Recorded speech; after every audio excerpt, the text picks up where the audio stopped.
விஜய்க்கு திரிஷாவுக்கு என்னன்னு எனக்கு தெரியாது. நயினார் நாகேந்திரன் சொல்ல போய்த்தா அப்படியா இப்படி ஒரு செய்தி இருக்கா அப்படின்னு எல்லாரும் பேசிட்டு இருக்காங்க. ஆமா, நயினார் நாகேந்திரன் ரொம்ப பண்புள்ள ஆளு, ரொம்ப அமைதியானவர், மந்திரியா இருக்கும்போதே நேர்மையா இருந்தவர். அவர் இப்படி ஒரு இதை எடுத்து சொல்றாரா, ஏன் இதுக்காக சொன்னாருன்னு தெரியாது. பொதுவா தனிப்பட்டவர்களின் வாழ்க்கையை விமர்சிப்பதை நான் தவிர்த்துக் கொள்கிறவன். பொதுவாக அப்படிப்பட்ட விமர்சனங்கள் செய்யாமல் இருப்பது நல்லது என்று நான் நயினார் நாகேந்திரனை கேட்டுக்கொள்கிறேன். அதிமுக பாஜகவுக்கு அடிமைன்றத முதலமைச்சர் ஒவ்வொரு மேடைகள்லயும் பேசிட்டே இருக்காரு, அவதூறு பரப்புறாரு அப்படின்னு எடப்பாடி சொல்றாரு. உண்மை அவர்களுக்கு சுடுகிறது, அது அவதூறு போல அவர்களுக்கு தோன்றுகிறது.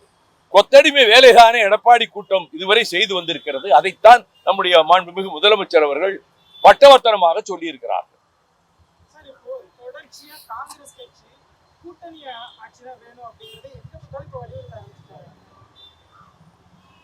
இல்லாத ஊருக்கு போகாத வழியை காங்கிரஸ் சொல்லிட்டு இருக்கு.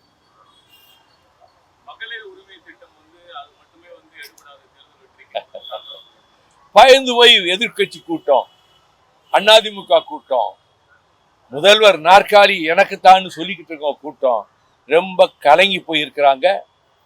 தமிழ்நாட்டினுடைய கோடிக்கணக்கான தாய்மார்கள், மகளிர் வாக்குச்சாவடிக்கு போனால் திமுகவுக்கு தான் ஓட்டு போட வேண்டும் என்பதிலே தீர்மானமாக இருக்கிறார்கள். இவங்க ஆத்திரத்துல, எரிச்சல்ல அதை விமர்சிக்கிறாங்க. காங்கிரஸை சேர்த்தான் சொல்றேன். காங்கிரஸுக்கு நிறைய சீட்டு, அது அவங்க உரிமை, நான் கிரிட்டிசைஸ் பண்ணல. நிறைய சீட்டு வேணும், கூட்டணி மந்திரி சபையில் இடம் பெறணும்னு அவங்க விருப்பத்தை தெரிவிக்கிறாங்க. என்னை பொறுத்த மட்டும் அதுக்கு வாய்ப்பே இல்லை.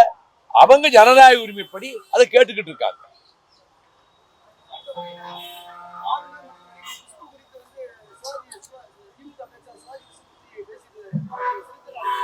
எனக்கு அதை பத்தி தெரியாதுங்க. அதை பற்றி எனக்கு தெரியாதனால நான் எந்த கமெண்ட்டும் அதில் சொல்ல விரும்புகிறேன். நீங்க வந்ததுக்கு ரொம்ப நன்றி. இன்னும் மத்தியானத்துக்கு மேலே வாதம் எடுக்க இருந்தாலும் நான் வந்து உங்களை பார்க்கணும் தான் முடிவு பண்ணி முரளிகிட்ட சொன்னேன்.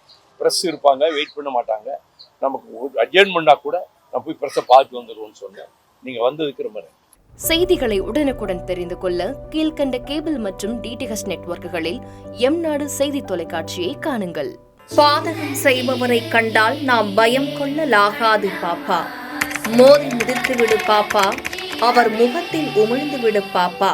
அண்மை செய்திகளை உடனுக்குடன் தெரிந்து கொள்ள இணைந்திருங்கள் எம்நாடு தொலைக்காட்சியுடன்.